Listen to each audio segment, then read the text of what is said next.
BWAAA.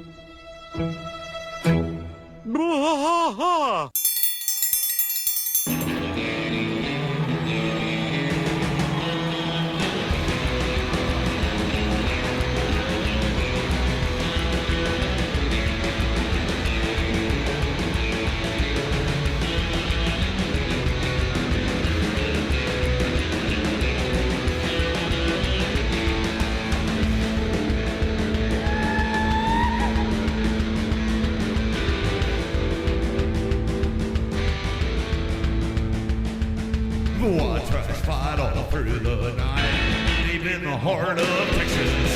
The trailer park is nice and dark, deep in the heart of Texas. That drinks his brew and he spits his chew, deep in the heart of Texas. The TV blares, but no one cares, deep in the heart of Texas. Here we go! Hey, everybody, welcome to a King of the Hill rewatch podcast. I am Mike. And I'm Rusty. And Rusty, I think while doing another podcast with each other, we decided that this was our true calling.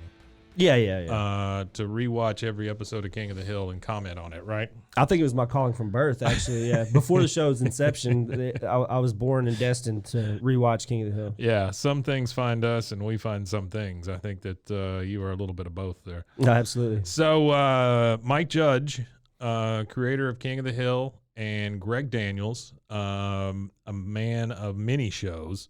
Oh, absolutely. A guy that, I mean, once you do King of the Hill and The Office, you can pretty much hang up your hat and ride off into the sunset. Oh, easily. Yeah. And then even Mike Judge, his body of work, Well, that's true. He could have rode off into the sunset with Beavis and Butthead Does America and then been, he would have been revered forever just for that. Yeah. And then he goes on to do stuff like Silicon Valley and my favorite movie of all time, Office Space and Idiocracy. Yeah, and absolutely. things like that. Yeah, prolific. Just a super funny guy. There's another show that he did that I don't think he gets enough credit for. It's Mike Judge's Tales from the Tour Bus. Oh, you ever seen that? No, I've never seen that. That's a new one to me. It's on Showtime, and basically it's about different bands or different singers, and he just tells like these tales of them. Well, he did. He was a musician. He did do a lot of touring in Austin with different bands and stuff. Oh, there you go. He was a bass player and stuff. Oh, see, I didn't know that. Yeah, he was a bass. I don't know what kind of music they were playing. I imagine it's probably rockabilly, country, probably something like close to that. Rock, southern rock, something maybe. He basically tells the stories behind the scenes from all these different, like Billy Joe Shaver, and he talks about where he shot a guy outside of Uncle Joe's or whatever that place is around here. Oh yeah, Billy Joe Shaver, yeah, out in Lorena or whatever. Yeah. It's a really good show. The first season was country music legends, and then the second season was like. I'm gonna have to watch that. I like music. I'm really into music. Second season was like R&B and funk. It's really good. Mike Judge and R&B and funk. Yeah, that's got to be good. It's all animated, but Mike Judge hosts it as an animated Mike Judge. Okay, so it's very nice. Yeah, it's crazy him even being in animation to me, coming from his background, because he has Bachelor of Science in physics and stuff, and he even worked in the field for a little bit. Really? And so he's got a degree from University of California in San Diego, and that's what he was doing, was just different stuff in the physics world. I'm not sure exactly what, but he was doing different stuff with that degrly in that colliders and things. Yeah, well, he actually, it was. Now I do remember a little bit. It was a early video card production company that he was working for. Video card production. Yeah, and he absolutely hated it. So he only worked there for about 6 or 7 months, and I think that's when he segued to Austin, or he might have already been in Austin. It might be an early Austin company. I'm not really sure. So yeah, they're like segue stuff. Somehow he ends up in Austin if he's not already there. And he starts doing, like I said, music, playing bass and stuff, like doing stuff with different bands and things like that. And then he's in this theater, and he walks past and sees an animation cell just on the wall. Oh. And he was like, well, that's kind of cool. So that's when he takes it upon himself to go and buy this 16 millimeter Bolex camera, you know what I mean? Yeah. And that's how he started in animation, is just walking through a movie theater and saw a cell on the wall. It was Is that's his cool. first one the one with the guy dancing, the little black and white thing of him just kind of dancing? I think so. I think that I saw that recently. The first one. It's just like I don't remember what the name of it is, but it's just a guy kind of standing there barely dancing, right? Yeah, and, yeah. And he did every frame and everything. He was talking about animation, and he talks about how most people think it's very laborious, and he said that he enjoys it because you can see how things change, and you're just there with yourself and stuff like that. So that seems like something. Yeah, absolutely. And then fits him. and then if you look at him too, he gets like a crash course in it. So if you look at like the shorts for the Milton shorts, which is where you get Office Space from, right. which through all this I thought was kind of cool because you kind of find his connection to SNL, Saturday Night Live. Sure. Because Saturday Night Live, after MTV already has it on Liquid Television, they air 3 of his shorts. Oh, really? Yeah, it was like 90. It was they aired one of them in 93 and then 2 of them in 94. I can't remember which shows they were. This was MTV cashing in on anything that Mike Judge could do because of Beavis and Butthead. Yeah, absolutely. So Yeah. I imagine at this time, Beavis and Butthead 93, 94 is pretty good, popular wise. It's pretty up there. So I imagine it was Comedy Central or MTV selling the. It's definitely selling MTV. the I don't think shorts, Comedy MTV. Central was even around at that point. I think it was still Ha. Oh, it was still hot Like, at this point. originally, yeah, it was just called the Ha. Oh, okay. Network, Because I know which is eventually terrible name. Saturday Night Live picks up the Office Space stuff,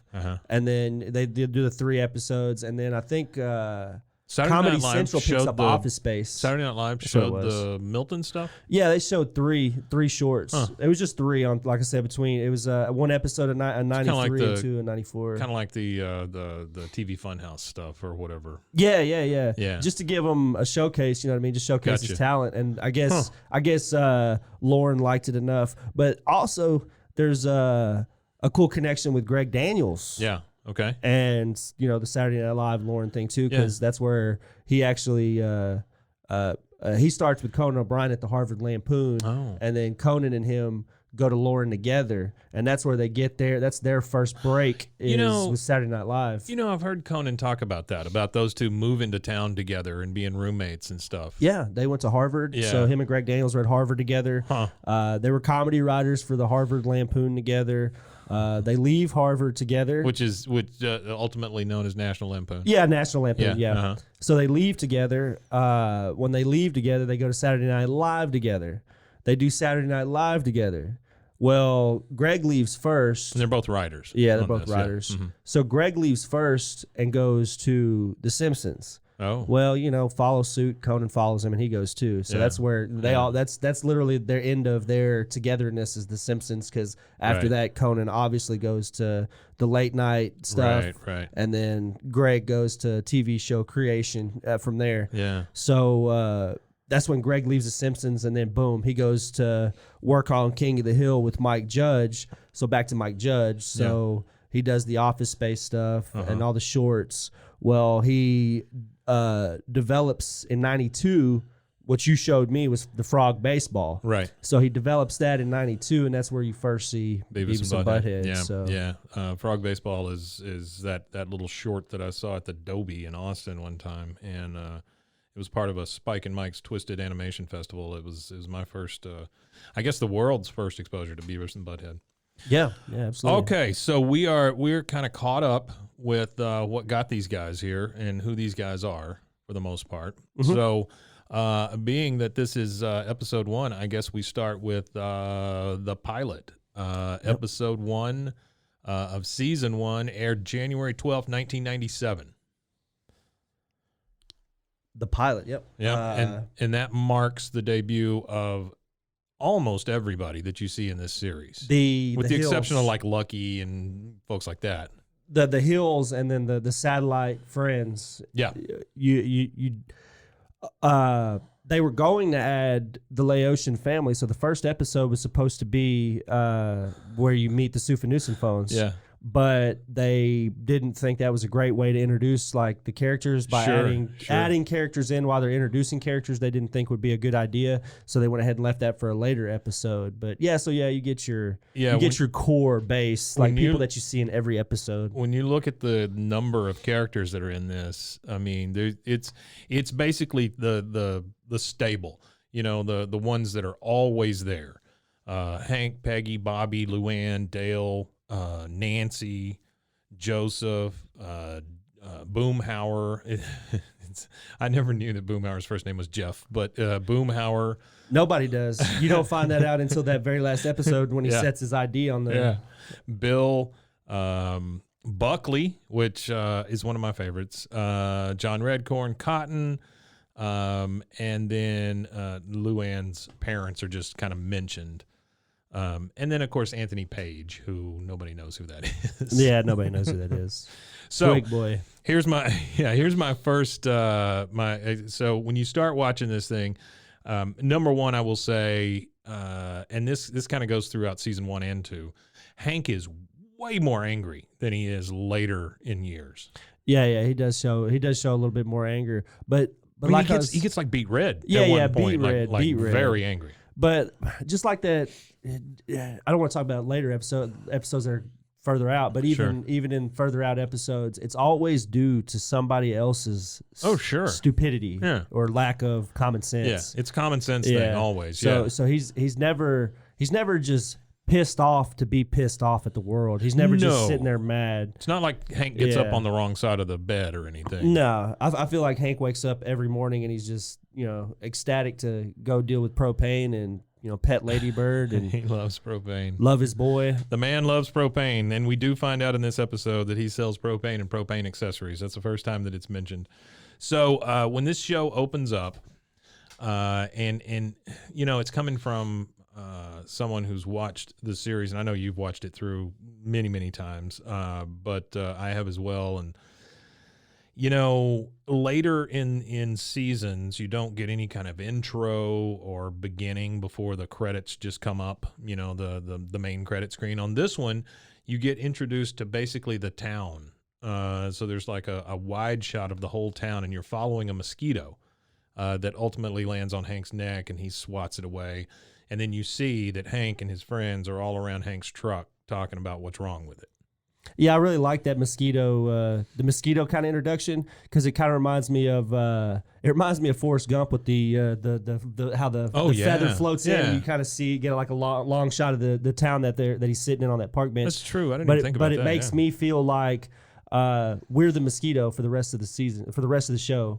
So we're like the fly on the wall watching, these people's everyday average lives. We're that little buzzing mosquito on Hank's neck for 13 seasons. You just kind of blew up my brain there. I didn't thought about that. Well, that's what I was thinking about. Because awesome. I've not only watched the pilot episode now 100 times. Yeah. After watching the show 100 times, but I've watched it 100 times this week, kind of thing. I played it on repeat for like an hour just so I get a good feel and hear all the dialogue, because you miss nuances and stuff. And I missed a lot of stuff, like thinking about the mosquito that way. I would have never thought about that when I first watched the show as a kid. But if somebody could call a qualified psychiatrist, we could probably use one. Yeah, probably. I probably need one at this point. Yeah. So one thing that I didn't mention is the intro music and the fast animation up front. That is a band playing the intro music called The Refreshments. They have an album that I am a huge fan of. This song up front, you said you had a little info on it. Yeah, so they were at a concert, I imagine somewhere in Texas, and they screamed out to the audience or something like that. They're like, well, we're going to record something, or we want to do something for this TV show kind of thing. So just hoot and holler whenever we start banging on these triangles and stuff like that. So the audience started hooting and hollering. Yeah. Well, they send the tape to Fox, and Fox was like, oh, that's it. Boom. Wow. Flew him out, put him in a studio, recorded it in the studio, and polished crazy. It. And I don't know where they get the yell from now, but the original yell for the original recording was from the audience at the concert that they were at. That's where they get the original idea for it from. They are a very, they're a rock band, but they're very like country leaning type rock band. They've got some good stuff. Kind of like a southern rock. Yeah. And the thing that you and I have talked about before is the intro music. It's not the same on every episode. No, it's not. Sometimes it's got the scream, sometimes it doesn't. I don't think this one has the triangles. Oh, at the beginning. Oh, at the very beginning, they don't have anything. They just have a guitar riff, and then, like you said, they do the pan shot, and then you're the mosquito, and then you land on Hank's neck. So that's all the refreshments information you'd ever want to have. But there's that, sometimes it has the scream, sometimes it has the triangles, sometimes it has both. This one just goes straight into the music, and then it's got the scream and the all that kind of stuff in it. Yeah, and we don't have the trash can gag at this point either. Like we don't get where they're standing out in the road yet. Oh either. Yeah, you're right. You know how they do the little fast animation deal at the intro. So the first episode, you don't get any of that. You don't get the hooting and hollering. You don't get I don't think you get the refreshments theme until the very end, really. So when you're first watching it, like I said, it's just the fly-in introduction. Yeah. And then you have the riff, which I imagine is from the intro song, but you don't have the full, feel for the intro that you get later on. Right. Which makes me think that it is the pilot, of course. So they hadn't really had it all. They weren't expecting to get picked up for 13 seasons. No, this is just a salvo to see if anybody, because it was only 12 episodes for the first season. Then you get 24 for the next one. So it was like most shows, you're going to get your little trial period, which ended up being ridiculously successbesuccessful. Yeah, it was. So the one thing we do get is our first yips. Instead of being in the alley, though, we get it around the truck. Mm-hmm. So Bill actually has the first line of dialogue. First dialogue. Yep. That's about it. And it goes around. Yep. Everybody says yep. Except for Boomhauer. Mm-hmm. Yeah. He always says the mm-hmm. Boomhauer has a mm-hmm. Now, talking about these characters, the voices are very different in these first few episodes than you get later on down the road. Yeah, you could tell that Fox didn't go all out for production, voice production, and even on the animation, it's not as clean and crisp as you get even in the second season. Right. And you were telling me earlier that the first 7, I think you said, are all hand drawn. Yeah, the first 7 seasons are hand drawn. So first 7 seasons. Yeah, first 7 seasons, not 7 wow. episodes. The first 7 seasons for 7 years. Holy because you got to crud. think the show was only made in '97, so you still had hand drawn animation. Sure you in did. '97. Yeah, The majority of animation was still hand drawn, unless it was like major movie productions and stuff. Right. Like TV shows are still drawn by hand in 2007. So the other thing about the voices is Boomhauer, not nearly as confusing as the Boomhauer we get later. No, he wasn't nearly as confusing, and there was less fillers, because when he's talking later on, he does a lot of filler. Dangle. Yeah, there's a lot of dangles. a lot of that filler. Right. Which he had more direct dialogue, like when he was discussing Seinfeld, and it's a whole show about nothing. Them New York boys, a whole show about nothing. Show about nothing. Yeah. Which the cool thing about his voice and where the development of it comes from. Yeah. Mike Judge got a voicemail from something to do with Beavis and Butthead. Yeah. And it was some guy just talking, just pissed off about Beavis and Butthead. Pissed off, mad about it. Yeah. And that's where he got Boomhauer's voice from. He said that the guy was just talking so damn fast he could barely awesome. make out what he was saying. And he was like, this would be an awesome, awesome character. You feel like Mike Judge pulls a lot from actual reality, in all of his stuff. Yeah, absolutely. It seems like a lot of reality Well, stuff. I mean, if you look at Idiosyncrasy and then look at reality nowadays and look how like you could compare a lot of like isms and stuff like that we're dealing with today to that whole movie. Yeah, I always think of the KFC bowls, where they just pile everything in there. I think of that as the bucket that they're eating out of. Yeah, the Idiocracy. bucket. Yeah. Okay, so the first thing we get is Hank coming into Bobby's room. Bobby's listening to his Walkman, which is that's definitely an old tech throwback for you there. Yeah. He's like, Bobby, what you listening to? And Bobby says, "Oh, I don't think you'd like it." Yeah, and then he hands him the headset or whatever, and it's just fart sounds, which is it's the funny phone jerks. Yeah, the funny phone jerks. It's just fart sounds and stuff, which there's a comedy group that did phone stuff called the Jerk. Yeah, Jerky Boys. The Jerky Boys. Yeah. That's that might That's be what this loosely was. what Yeah, the homage is there. Well, so. it's like later on you get Celery Head, yeah, instead Celery of Carrot Head, Top. Yeah, Carrot Top, yeah. So, he's... I never thought about that until you mentioned that. Hank goes, the people on this tape have a medical condition. Yeah, he said that's not medical humor. disorder. That's a medical disorder, yeah. So he tells Bobby, you got to get ready for the game because apparently Bobby's going to go play baseball, which Bobby does not seem like the athletically gifted type. No, that's also another name that the title goes by is Bobby the Baseball Phenom. Ah. So that was another. So I think it's on the DVDs. So if you look on the DVDs, it doesn't say pilot. It says Bobby the Baseball Phenom. Then we get the family in the car. So we've got Hank and we got Peggy and we got Bobby in the back seat. And Hank is telling him he's got to play hard. He's got to get ready to kick some butt. Yeah, they. He goes, should I play 110%? Or no, he goes, you got to give 110%. Yeah, then he goes, well, what about 111? Well, what if the other team gives 110%? Yeah, 110, and then what about 110 or 112? And then goes 113, and then Peggy was like, oh, well, 13's an unlucky number. No, 13's unlucky. It doesn't matter. Just give 110%. Just play your best. Yeah, he gets really frustrated there. Yeah, for sure. And so we go to the game, and Bobby's up to bat, and both of them are screaming for Bobby to watch the ball and hit the ball. The whole time he's keep your eye on the ball. Keep your eye on the ball. Oh, but even before that, what killed me is he's at the batting mound or whatever, and he's talking with his dad at bat, and he looks at him and he's like, "Oh man, what does he say? How are you going to get on base if you don't swing at the ball? Yeah, how are you going to get on base if you don't swing at the ball?" And he said, "Well, what if he hits me or something? What if he walks me? What if he walks me?" Yeah. We're not trying to play lawyer. Quit trying to play lawyer ball. Quit playing lawyer ball. Yeah. Yeah, that's fantastic. Yeah, I love it. Bobby ends up getting hit by a ball. Line drive, right in the eye. Yeah, after he gets walked, he ends up getting hit in the eye with a ball. So Bobby's got a shiner now. The next thing we see is that Bobby and Hank are headed over to Megalomart. This is our first exposure to Megalomart. Yeah, Megalomart, man, the big Megalomart. So we get a couple introductions here. We get the Megalomart. We get the fact that Hank hates the Megalomart because he's saying that under his breath.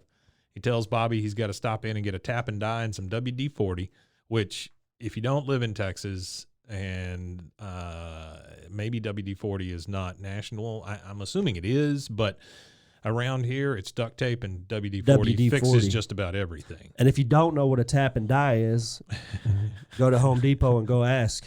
Go ask Buckley at Home Depot. Go ask Buckley. Yeah, so our first introduction to Buckley, who comes to a terrible end at a certain point. Terrible end. Buckley's in the Megalomart. He's an employee there with his big red vest, and Hank comes up to him and asks him where to get a tap and die. Yeah. And that's this is probably my favorite scene from season 1. Yeah. And maybe even the entirety of the show is the Hank Hill losing his patience, asking this kid what a tap and die, like well, if you don't know where a tap and die is, he said, well, what if I needed a hammer? And he said, you know where a damn hammer is? Where can I find a hammer? Which it reminds me of like my dad. Like going to a Home Depot or something with my dad, it's like, I know more than you. And he just like walks past them and they're like, hey, can you find, no, I know where I got to go kind of thing. So that's what Hank Hill kind of reminds me of. He has this like infinite knowledge of like handyman type stuff. Yeah. So when he goes into this store, he knows more than this guy, but he's lost the hardware store. There's no mom and pop hardware store that he probably went to for years. Now it's Megalomart. Yeah. So we get a little of that later in later seasons where it's crushing all those little businesses. Yeah. But for some reason, Bobby is allowed to bring his baseball bat into the Megalomart, which is a little odd. Yeah. That is they might question that today. But Bobby starts swinging his bat and he ends up knocking over a bunch of motor oil. And Buckley says, you're going to have to pay for that. And then Hank kind of loses it and yells at the kid about being fired. You're fired. He basically fires him. Yeah, and then leaves. Yeah. But the thing I found weird about that is he's overheard by 2 ladies that are in the Megalomart. And they're like, oh, my gosh, that's that Hank Hill. You know, he really has a temper. Yeah, and then you get to hear... no telling how that boy got that black eye. I don't know how to pronounce her last name, but the lady that does Peggy's Namji, is that how you say it? Najimi. Yeah. So you hear her voice there, too. Yeah. Because it almost sounds like Peggy talking. Well, I think they have about 3 people in the show that do all the voices, probably, right? Yeah. They didn't have very many... they just had the core voice acting at this point for all the main characters. I'm surprised that Stephen Root and Mike Judge just didn't do all the voices. Yeah. But anyway, you see those two talking, and then it goes to gas pumps where another couple of women in town are talking about Hank Hill's temper. Yeah. That is something that you never see again. No, you never see anything like that again. No. There's no like There's not really ever dialogue from anybody in the neighborhood or anything. Well, and the thing is, there's not really any scenes where it doesn't include one of the characters you know. Yeah. Like this is 2 scenes with 4 people that you've Never never see seen again. and will never see again. Yeah. Yeah, absolutely. And you never see that happen again. Right. Where you get unnamed, unknown elements, like nothing that I can remember. Well, watching it now, the way we're watching it, we'll probably be wrong. But from what I can recall of the show, I don't really remember another time where you get non-named characters having an impact on like driving the story. Yeah. Because they do drive the plot because they're right there, and then they're like, well, somebody needs to report them, and then boom, you switch to Twig Boy with his wrist brace on, putting in all the information in the computer. Right. You got Twig Boy, who is in Child Protective Services, getting a phone call about that because of this game of telephone that people around town are playing, Hank Hill has now hit his son in the eye with a bat. Yeah. And he's like, no, that is not acceptable. Not at That's all. Not acceptable behavior. I've got him in the system. I'll take care of it from here. And he's wearing one of those, I always call him a bowling glove, but it's like for carpal tunnel syndrome. Like a wrist brace or carpal whatever. Tunnel syndrome. Yeah. He takes that off. And then like you were saying. Yeah, when he lifts up the little folder with like 3 pieces of paper and he goes, oh. And then you hear Mike Judge's, it's almost a baw. That's right. But it's very high pitched. Yeah, it's like a Californian baw. That's right. It's a California baw.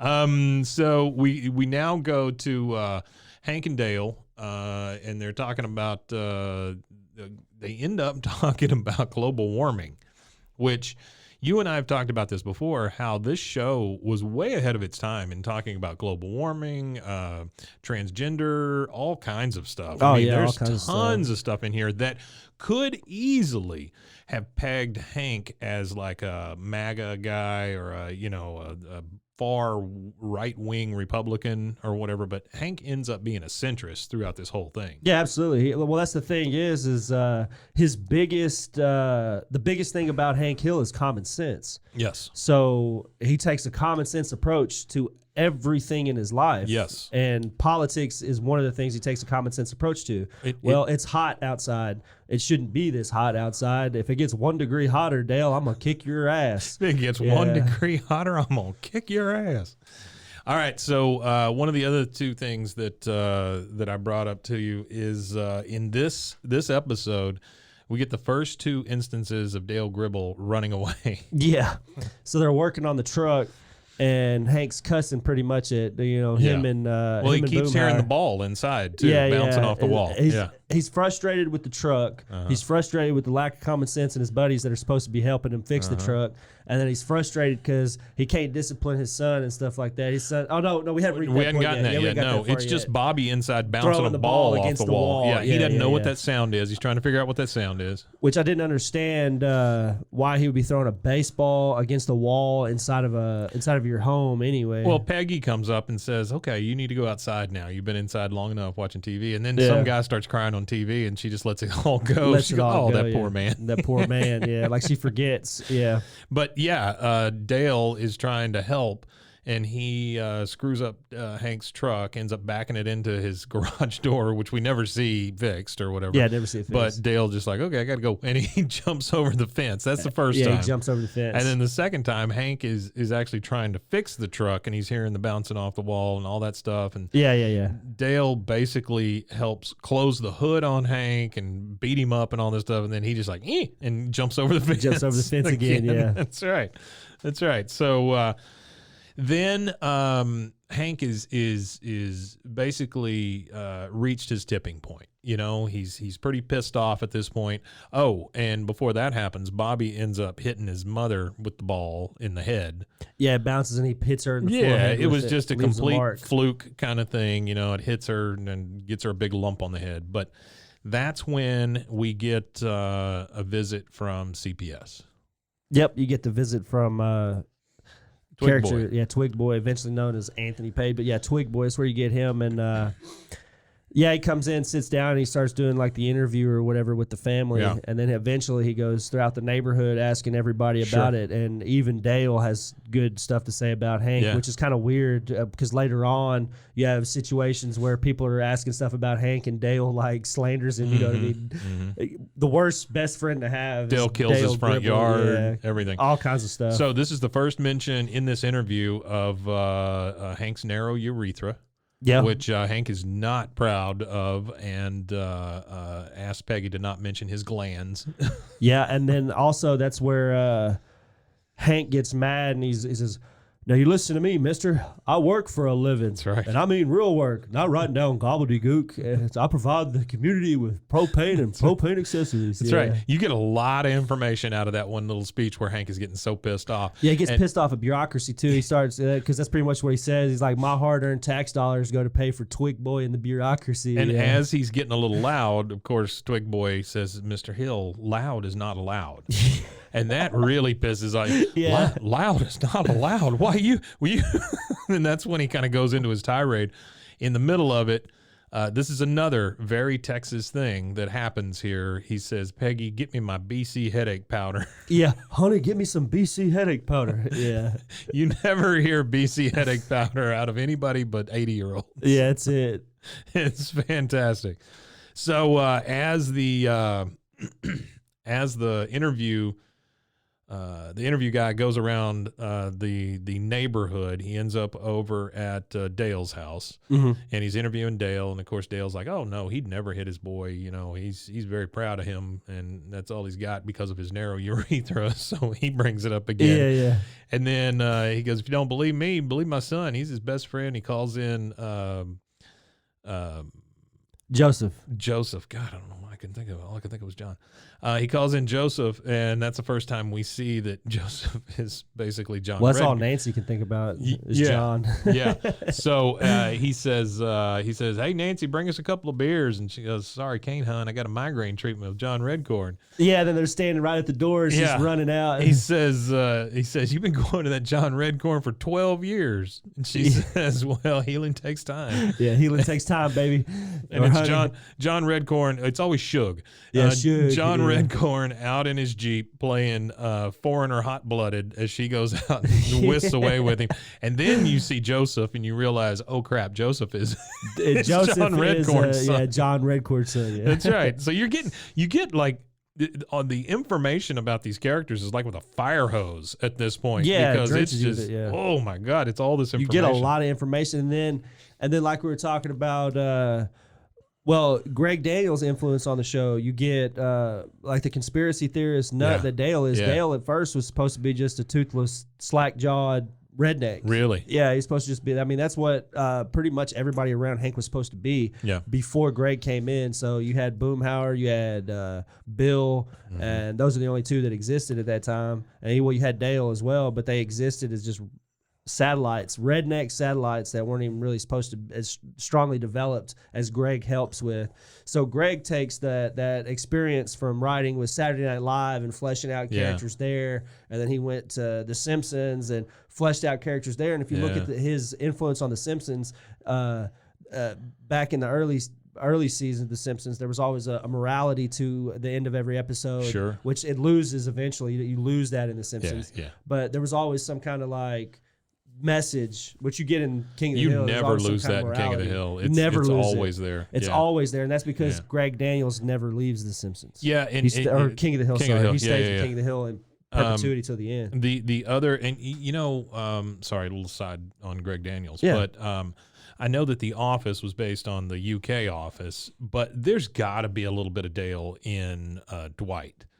Oh, absolutely. You know those two characters. He is kind of the nut. He's the far out there nut for sure. I wouldn't even call him far right. He's just far nut. So Twig Boy goes and interviews Boomhauer, and Boomhauer tells him all about dogs barking. He thinks he's there to take care of the dogs that are barking in the neighborhood. But eventually, Twig Boy is walking out of the neighborhood, and Bobby and Joseph are in, I guess, Bobby's backyard, and they're talking about Hank and how mad he got, and he said, Bobby says something like, Oh, my dad loves me. He should have heard what he said to that twig boy. He said, "Get out of my house. My boy ain't much, but he's all I got." And that's not even what he said. That's what's so funny. He didn't even say that at He's all. all I got. Yeah, that's funny. And so Twig Boy overhears this and overhears what Joseph said, and he's like, "Oh my God, I got to take this kid away." You know, he thinks he has to put him in CPS because Well, I could he's put you in a nice house in North Arlen. right. Yeah. He comes back with him, asking him if he wants to be put in a nice house. Watch us fight all through the night.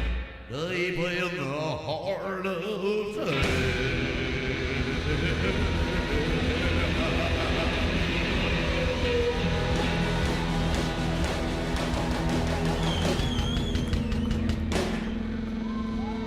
Stayed so damn nice, they gave it 1 star. So.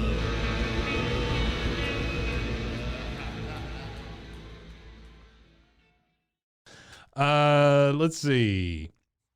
Well, to touch on Arlen a little bit. So the cool thing about that is it's actually based on a suburb of Dallas. Yeah. So Arlen sounds like Garland, and I want to say that's a area that Mike Judge lived in, was around the Garland area, but he actually based it on Richardson, Texas. That's actually where Arlen is based on, like the neighborhoods and stuff like that. So and true, like I could see even in our area where we're at, Mike, I could see these neighborhoods. Like you could drive, 2-3 minutes up the street and see these neighborhoods. 100%. Yeah. This is it's a very Texas show. If you're not from Texas, that's what kind of amazes me about how it became, this sensation, and how it went on for as long as it did. You would think it would be very Texas oriented as far as watchers and stuff goes. Well, Mike Judge builds the skeleton, but without Greg Daniels fleshing it out.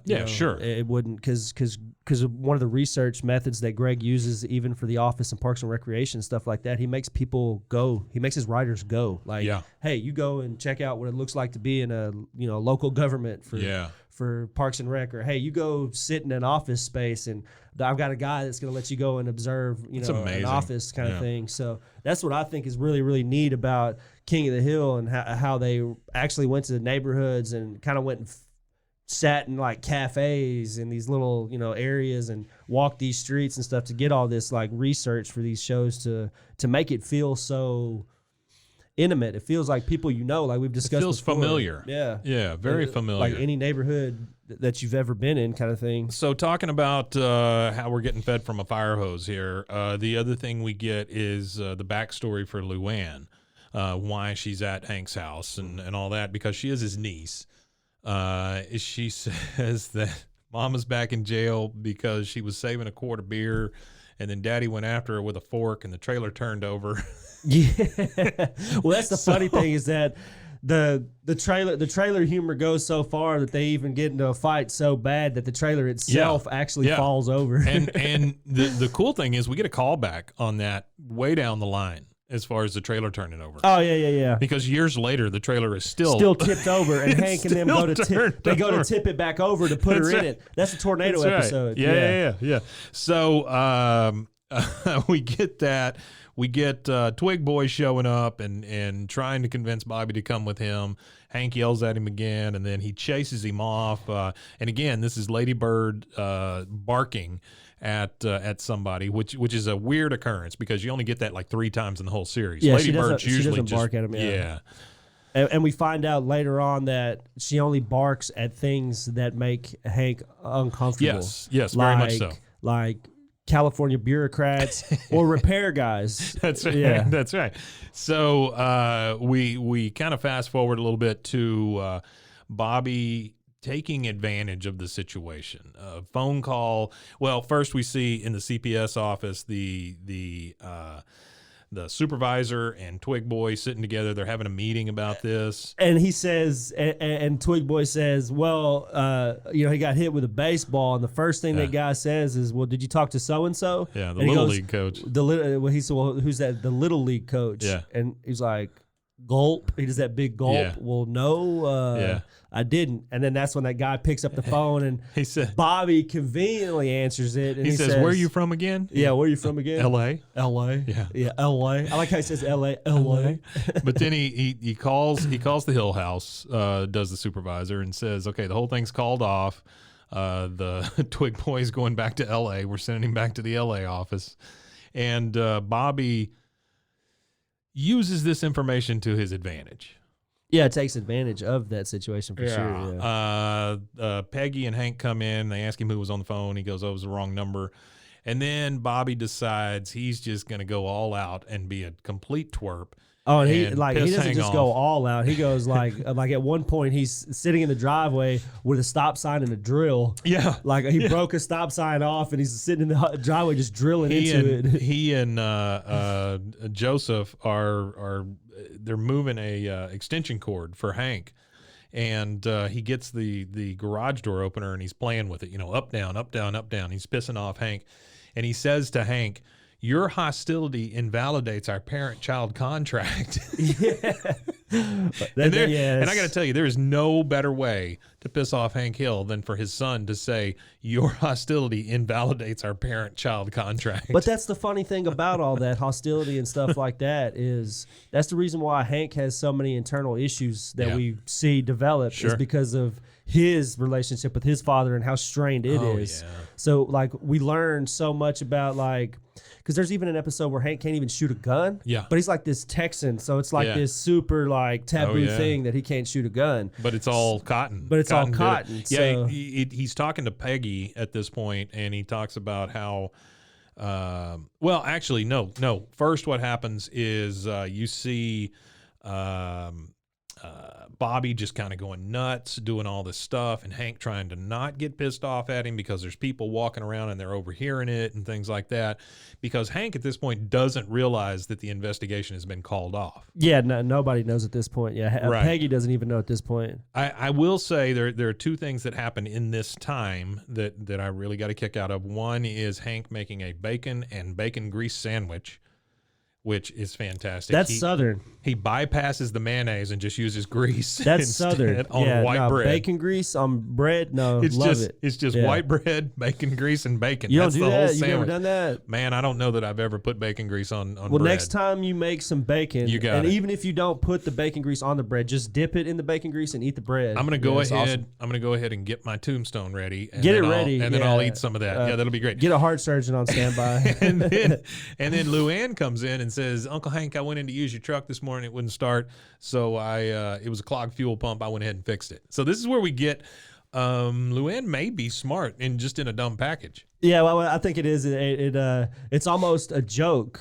that she's good at working on cars because she's from a trailer park. Yeah. She's from this trashier side of the Platter family. Yeah, there's a great quote coming a season or two later about trailer parks and stuff, and I'll wait to the trailer say park it. humor, like whenever they do explore the trailer park humor, especially when Lucky comes in, and you get a lot more of it when Lucky comes in. Lucky's a whole different. I know Lucky's a whole different That's a thing. whole Yeah, he's a different whole thing. different thing. He's funny though. And God bless Tom Petty. Okay, so as Bobby's going nuts and pissing Hank off, we hear the second Refreshments song. This pilot came out in 1997. Refreshments had a song called "Down Together" off of an album that came out in 1996, and it just made me very happy to hear this thing playing in the background. Yeah, see, I didn't see it. You know that band, so you were able to pull that out. Yeah. I never even heard that. Like, I just thought it was just the Refreshments just doing a little whatever in the studio. I didn't know it was an actual song of an album that came out a year before the show. Well, they don't even play the whole song, and so it's almost like just background music. They just pick something off Just an a album couple and of went, hey, riffs, let's use that. Yeah. But here is where Peggy finds out that she gets another phone call from the CPS office, making sure she got the original information. So she confronts Bobby, and Bobby says, "Well, I've been doing this because I don't know if Dad loves me. I can make him love me even when I screw up this way."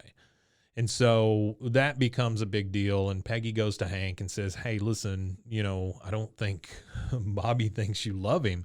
And so that's why he's doing all this stuff. And that's when Hank has the flashback to the cotton incident. Yeah. Because Peggy comes up, tells him you can relax. The investigation's been off for a week, Right. And I'll kill him. Right. That's like the first thing he says. Well, she says, do you love him? He goes, of course I love him. She goes, well, the investigation's off. Well, I'll kill him.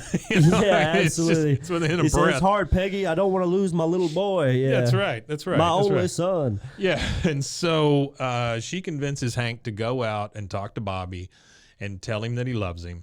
And Hank comes out. Bobby, I always love the scenes where they're sitting on the patio furniture, like, through the sliding glass door. Hank's cooking something or whatever. A lot happens right there in that backyard. Yeah, between Bobby and Hank. There's a lot of Bobby and Hank development in the backyard. That's where Bobby smokes all his cigarettes. Yeah.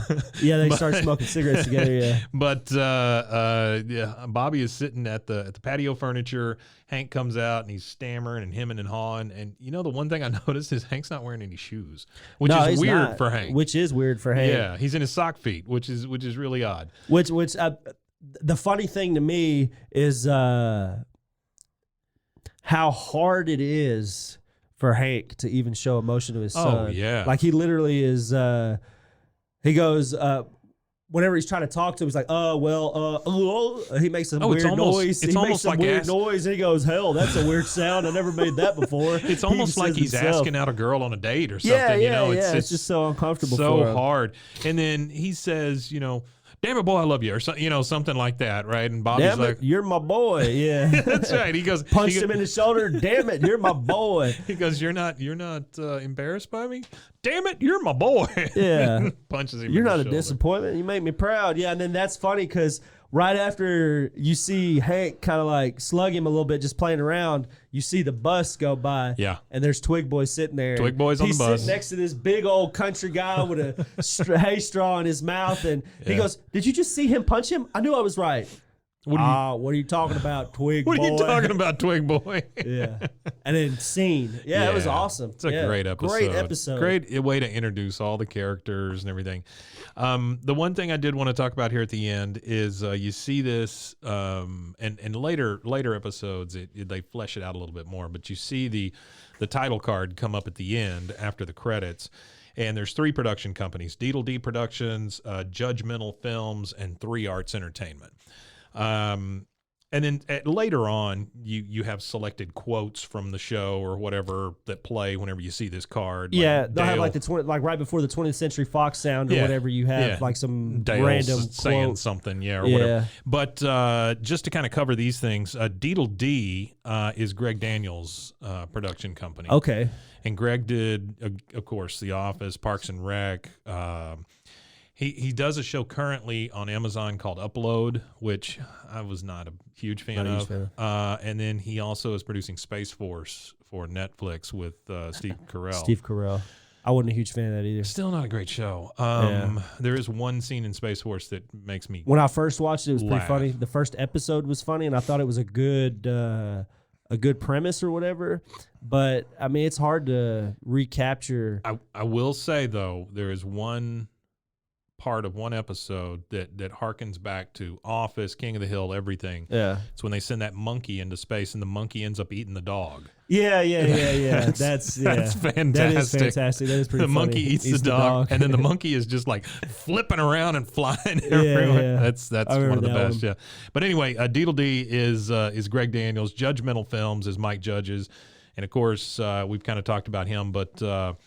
Beavis and Butthead, Silicon Valley, which Silicon Valley is a fantastic live action show, and then Tales from the Tour Bus, amongst many other things, of course, Office Space and stuff like that. Yeah, absolutely. And then you get to 3 Arts Entertainment, and 3 Arts is a bona fide production company because they have produced an enormous amount of stuff.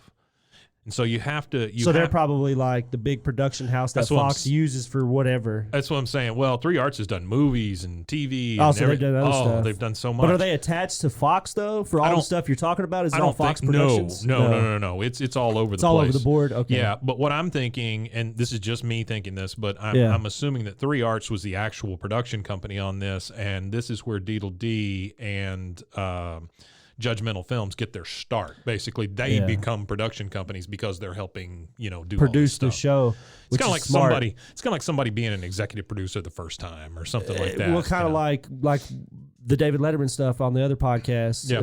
How all that kind of starts. Yeah. So it's a wonderful episode. It's a great intro to this whole thing. Yeah. I had a couple of cool things to add here. Yeah, too. please do. So you have a director on this show for the pilot.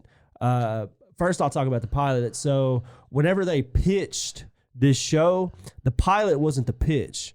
The pitch was a pencil-drawn test, which is a pencil test of Hank selling himself. Oh, yeah. So what I think is so neat, how they sold the show. Watch that. Yeah, I have the link. I'll send it to you. Yeah. So the pencil test is Hank Hill selling himself to the Fox executives to tell them why he would make a great Sure. character for a show, which I thought was so ingenuitive. Like, usually the way I see somebody pitching something to a company to create a show is oh, well, here's a full script. Sure. Here's There might be a presentation. The whole thing, yeah. Maybe even a reading with people that you've already got like secured for the show kind of thing. Maybe even a live reading for them or something. But I would never ever think that to pitch an animated show, they would use the animated character to pitch himself to his own show. Well, another fun fact on that, we go to the direction of the show. There's a guy named Wes Archer who ends up being the supervising director for the show from 97 to 2009. He leaves for a little bit to go try something else, but he comes right back like after a season, and he's pretty much with them for the rest of the show all the way through that point. But the cool thing about him is he starts off, he was with The Simpsons for like 7 seasons. And then he goes on to do a little bit of Futurama. And then, of course, he's with King of the Hill. But the cool thing about him really is he does Bob's Burger, Rick and Morty. Like right now, he's like the consulting or supervising director for the Rick and Morty show or whatever. So I really thought it was neat that, again, this web of comedy that we keep discussing over all these podcasts we're doing, and how intertwined everybody really is. Like, like even the SNL connections, where Mike Judge even has a connection to SNL, and it's just crazy to see all these connections, which leads into hopefully maybe another podcast on comedy history. So in this episode, there's a couple of errors, and I'm pulling these from fandom.com. One of the errors that it was Joseph's shirt, and that's one I picked up without even seeing that. Yeah. At one point, his shirt is like blue or something, and then it's yellow, or it's yellow then it's blue. I can't remember, or green. Right. It's like yellow then green or something. You know what I didn't think about is I think I said something about Hank's garage door, and this is when he's fixing it. I didn't realize that that's what that was until I just read this. He's fixing the garage door from when Dale wrecked the truck into it. Oh yeah, I didn't even pick up on that Yeah, until we were talking about and that. that's when he was hitting the garage door thing. Put it back to its factory preset position. Yeah. So Bobby and Joseph are out there helping him fix the garage, and like you said, his shirt's yellow, but then when they go in, his shirt goes back to green. Yeah. Luann says Hoyt was arguing with Leanne, meaning he was there, but in later episodes he's in jail and has not seen Luann since they were young kids. And so that's one. And then there was another one that I remember too. So when Bobby's at bat, he doesn't have a hat on, right? And then the camera he's pans got a batting off of helmet, him, and then it goes back to him, and then he has a baseball cap. Yeah. But you know what? In the large scheme of things, that ain't bad. That's not bad. No, and that's what Greg Daniels really does on this show. That Fox had asked for a show that doesn't have a lot of continuity. That way they could show stuff in syndication and you didn't have to watch the whole show to know what was going on. Sure. But if you watch King of the Hill, there is a lot of plot development. There's a lot of character development. There's a lot of emotional stuff that's not really supposed to be there per what Fox there really wanted. is, yeah. But they were able to do it in such a clever way that it worked. There's even cliffhangers later on. Oh yeah, cliffhanger episode. Because like the one where she jumps out of the airplane and all that. Yeah, it's like a 2-part. That was the end of a season thing, I believe. It was. And then when they came was back at the end of one season. Yeah. She hits the ground, and then boom, Yeah. that's the end of the season. Yeah, and then they exactly. come back, and then she's all she's in a like, body Peggy's cast. dead. That's What? I remember that. I remember in the newspapers and stuff. That's right. Peggy's dead Peggy's was dead. like a highlight that they used. So in this, we had Mike Judge. He does Hank Hill and Cotton Hill. We have Kathy Najimy, who, of course, people know from Hocus Pocus and numerous other Other things. stuff, yeah. Pam- She was in Hocus Pocus, and she was in Sister Act. yes. Pamela Adlon, who great comedian in her own right. She does Bobby Hill. Brittany Murphy, who's passed since. Rest in peace, yeah. Did Luann. Those are your big ones. And then you start getting into like Stephen Root doing Bill and that sort of stuff. But those are your main folks, and those are definitely the ones that are referenced here on Fandom. Yeah, absolutely. So the cool thing for me is that before we started the podcast, Yeah. you had an announcement. Boom. Oh, well, King of the Hill's back on Adult Swim. Yeah. And then I was scouring through Reddit AMAs. Well, there was a Reddit AMA with, I want to say it's Stephen Root, if I'm not mistaken. But there was an AMA with somebody, if it's not Stephen Root. And they were asking, one of the questions that one of the Redditors asked was about a development of a new revamped King of the Hill. Yeah. And this is March of 2021. So Yeah. we're only a year, less than a year out from March 2021 of the discussions of a new show, and the excitement that came from whoever it was that was affiliated with the show that was doing the AMA, the excitement they showed in all caps.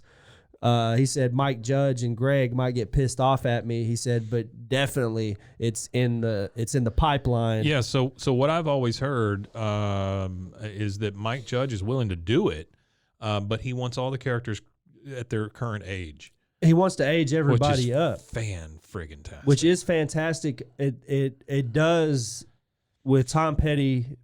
Rest in peace, Tom Petty. With Tom Petty being passed, and rest in peace, Brittany Murphy, with her being gone. Yeah. Like how they handle certain characters would be interesting to see how they do. I mean, I think you could do it with different people, but because think of all the people that have done Bugs Bunny's voice and all of that kind of thing. I mean, in animation, it's a little easier to replace characters like that. I agree that you could do that, but you can't fool me. No, with Bugs Bunny. No, I get that. You can't, you won't be able to fool. No, that's true. So I feel like to keep it in the essence of everything, that they'll have to write them out. I mean, it's hard or put them somewhere else to where they don't pop up in the show physically. They could be mentioned and discussed and talked about, but to have somebody else do Luann or Lucky's voice, or hell, even Buckley in the Sky's voice, you know what I mean? Like just real quick, let me give Stephen Root his due. Okay. He is one of my all-time favorites. As far as a comedian or an actor, he is a guy that every time he shows up, he makes things better. News Radio. He was the boss on News Radio, which I absolutely loved News Radio.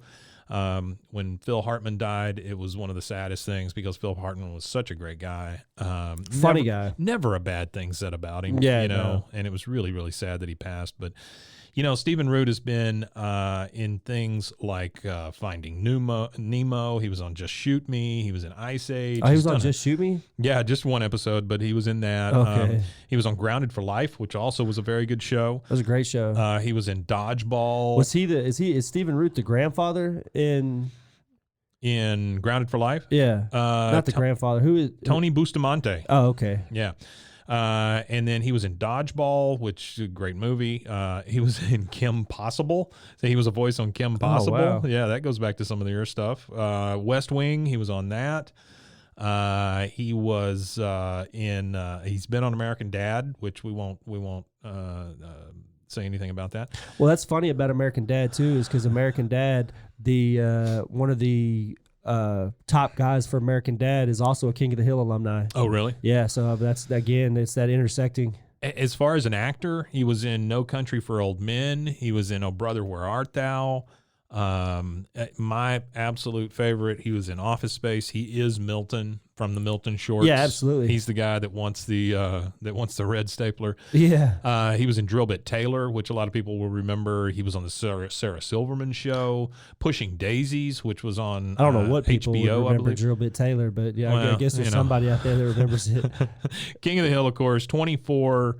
I'm just reading down his Wasn't list that here. Owens that was in that, one of the Owens brothers? In what, Drillbit? Yeah. Batman animated series. He's been on Children's Hospital, which that's a whole thing in and of itself. Let's see what else we've got. The Good Wife. He's in a slew of stuff. I mean, good God, he was on the Cleveland Show also. By the way, the thing that ended so up replacing King of the Hill. So is Hank. That's what's funny is Hank is in the Cleveland Show. Yeah. And then he was a character on Boardwalk Empire also, which wonderful show. Great that's show. The one with Steve Buscemi, right? Yeah. That's the Steve Buscemi show. That was really good. He was in Justified, which also was a very good show. Hot in Cleveland with Betty White and all that. Oh, wow. Yeah, I mean, the guy, it just goes on and on. Brooklyn Nine-Nine, Big Bang Theory. I mean, this guy, Workaholics, TV, Gravity Falls. I mean, this guy, he's a legend, honestly, for all the stuff that he's done. He's on Adventure Time, Mr. And he starts with King of the Hill, right? Mr. Pickles. Oh, he's Mr. Pickles? He does a voice on Mr. Pickles. No, he's the plantation owner. Oh, wow, Mr. Pickles. Yeah. And then, of course, I think the thing that I've seen him the most in here lately is Barry, a TV show on HBO, where he's Monroe. He's kind of Barry's boss. Barry is a trained killer, and he's Barry's boss. It's a very good one. He's in Man in the High Castle, which also another Amazon show. He's on it's a good book too. The new Perry Mason. Good God! I mean, I keep thinking this thing's going to end. It just doesn't. No, he's active. So he gets his start with King of the Hill, right? That's like where his whole life starts. Man, no, honestly, he's been in so much stuff. It's not even funny. Then. Oh, that's crazy. Yeah. RoboCop 3. He's in RoboCop 3. Head of the class. Wow. How far does that go back? That's way back. Yeah. I guess he is. He's prolific as can be then. He's a very... he was big before Mike Judge called him. Very prolific guy. I don't know exactly where he's from. I didn't read that part of the IMDb, but he is absolutely one of my favorites. There was somebody that had called to do Dale Gribble. Can't remember who it was now. I wish I did. Right. But I remember whoever it was somebody that was a bigger star. And when they called him up, he was way too expensive for him. So here's my goal with this show, right? Is number one, and then I'm talking about this podcast. Number one, we're going to get through every episode. Right? And we're going to break down each episode just like this and just talk about them. We are now at minute 57 for a 22-minute show, but that's okay. Yeah. I would love to hear from one of two people. Okay. Well, three. I mean, Mike Judge would be the ultimate if we could get Mike Judge on the phone. The other one would be Stephen Root, which that would be mind blowing for me because I have always been a fan. He's the best. The third one, and maybe the one that's most obtainable, is Johnny Hardwick. Johnny Hardwick is the guy who did Dale Gribble, and he still does stuff on YouTube. So if you're listening, Johnny Hardwick, which we will tag you in all this stuff. Tag you in everything. We can tag you on every bit of we would social media love to talk to you just for 5 minutes, man. Just give us kind of your recollection of King of the Hill, and maybe you can give us some insight on maybe what's in the future. Well, also a field trip to the college where the archives are. I'm still waiting. Tell them about that real quick. So there's a huge archive that Mike Judge dumped down in San Marcos, Texas, I believe is where the college is. Texas State, yeah. So they have as much archival footage as anybody has, and it's not footage. It's scripts. It's paperwork. It's a lot of liner notes, things like that they have down there. So I'm going to try to get a hold of the college as soon as everything opens back up again in the new year, because we're recording in December 29th. So as soon as all the colleges are open back up in the next couple of weeks, I'm going to try to contact them and maybe we can get down there and make a field trip. And That would be freaking awesome. go see what we can secure for season 1, and then maybe do it season by season. We'll see. Yeah. Go down there and collect what we need by season kind of thing, because they don't have information for every episode, I'm sure, but it would be cool to, it'd just be cool to see what's there, see what they have, and if we absolutely. can capture all the information we can capture for season 1, and just have that information to add to each episode, I think would be awesome. Yeah, it'd be awesome. Okay, It's so the just pipeline. wrapping this thing up.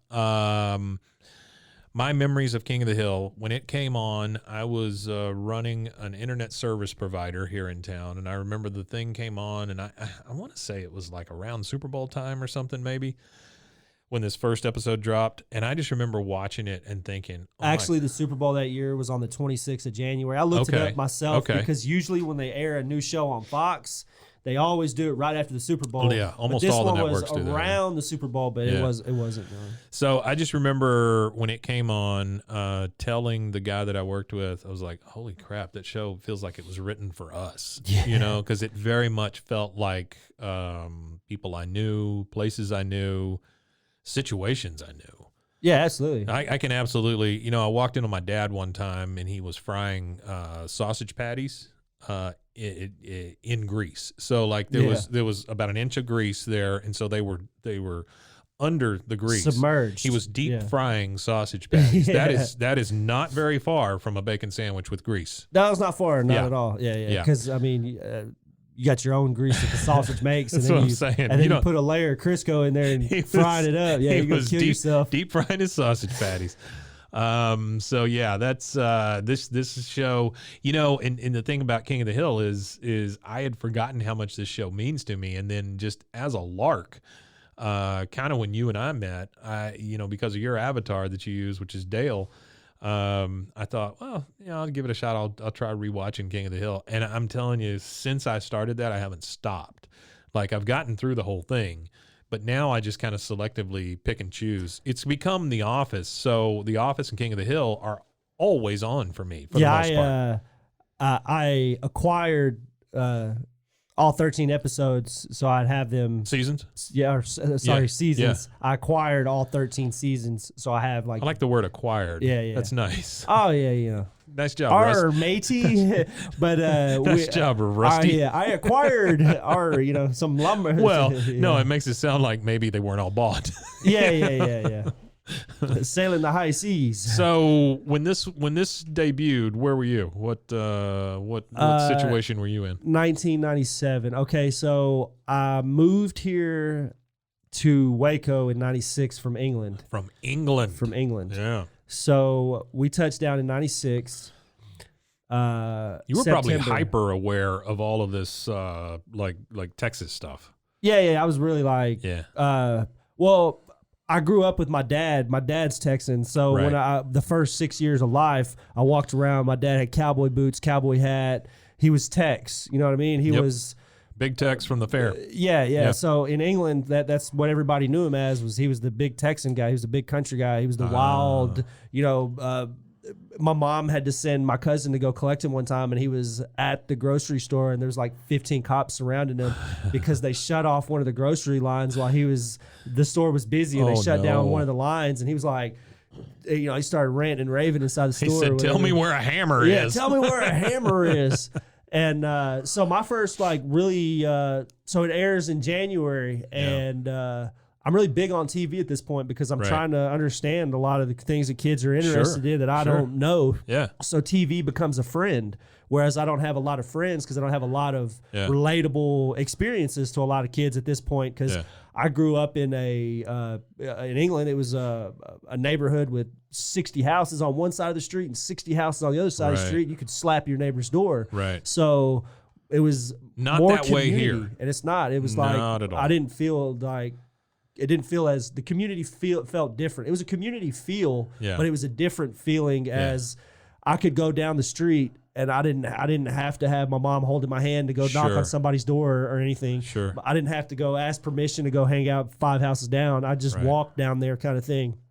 So it was this new dynamic for me, and TV is really where I learned a lot of that dynamic, like American culture. So People think that moving from England to America is not a huge cultural shift, but it is. It was a big cultural shift. I bet it is. It was a really big cultural shift, especially for a 6-year-old. Yeah, no kidding. Because the cartoons are different than everybody likes. I like, all these cartoons that these kids have never even heard of, and still to this day have never watched, don't understand none of it. Over there, so, I don't know if people know, but over there you have Thomas the Tank Engine and Static. Those are the two choices you had. Right? Well, no, you would think so, but no, we had like just- Thomas the Tank Engine. just There a was joke. Postman Pat, Fireman Sam. I mean, we had some good stuff. Yeah, There was actually I some gotcha. really, really weird TV. They are a little If weirder, you pull yeah, some of the with their TV from like the 80s, Yeah. like some of the puppet shows and stuff they had, some of them were really thrown off. Like it kind of reminds me of the Bananas in Pajamas or whatever. Yeah, yeah. Like they had a lot of weird stuff like that I Yeah. remember as a kid.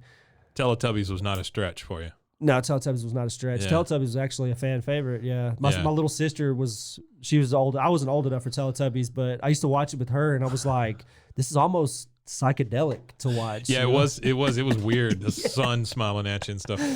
All right, man. Well, we got a lot of episodes to go, but this is going to be fun. Yeah, I'm looking forward to this adventure. Yeah, it's gonna be great. Each time we will recap a King of the Hill episode. Next up is episode 2, season 1. Square peg. Square peg. Yep. All right, guys. Y'all take it easy, and you can find us at roguemedianetwork.com.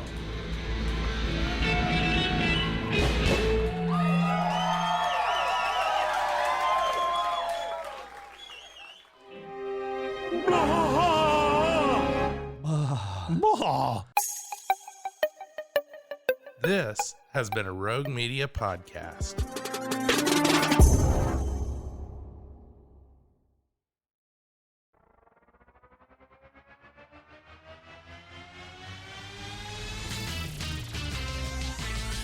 Bros and foes and heroes. Gonna tell you about bros and foes and heroes. Gonna tell you about. Hey, I'm Zach, And I'm Mike. and we have a fantastic new podcast to tell you about. Bros, Foes, and Heroes. It's the two of us looking into the world of comics, breaking down some characters that you may have never heard of, and some that are just absolutely ridiculous. Yeah, so Zach comes up with a character each time, and I go into it just completely blind. I don't know who this person is or what their abilities are or anything, and basically I guess we kind of go over their origin story and just some of the ridiculous stuff that maybe, especially Golden Age stuff. Oh, Golden Age stuff is always the best, and we will make sure to highlight all of the shenanigans and just absolute weirdness of everything. Yeah, that's right. So subscribe today and follow us on Instagram at Bros, Foes, Heroes. And if you don't, I know where you live. Not really, but please subscribe. Bros and foes and heroes. Gonna tell you about bros and foes and heroes. Gonna tell you about.